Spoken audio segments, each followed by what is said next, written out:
ବନ୍ଧୁତ୍ୱ କେବଳ ଧନ କିମ୍ବା ପଦବୀରେ ମପାଯାଏ ନାହିଁ, ବରଂ ହୃଦୟର ପବିତ୍ରତାରେ ମପାଯାଏ। ଆଜି ମୁଁ ଆପଣଙ୍କୁ ଶୁଣାଇବି ଭଗବାନ ଶ୍ରୀକୃଷ୍ଣ ଓ ସୁଦାମାଙ୍କ ସେହି ଅମର କାହାଣୀ, ଯାହା ଶୁଣିଲେ ଆଖିରେ ଲୁହ ଆସିଯିବ।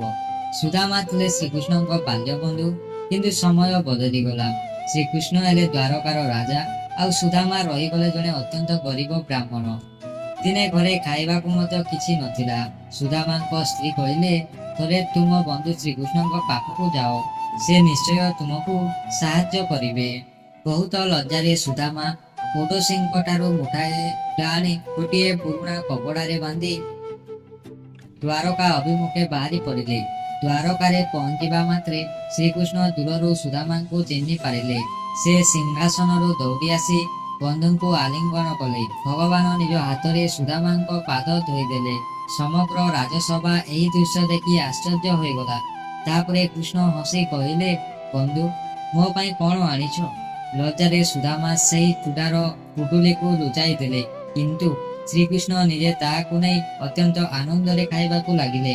କୁହାଯାଏ, ସେହି ଚୂଡ଼ାରେ ଧନ ନଥିଲା, କିନ୍ତୁ ଥିଲା ବନ୍ଧୁର ନିଷ୍କପଟ ପ୍ରେମ।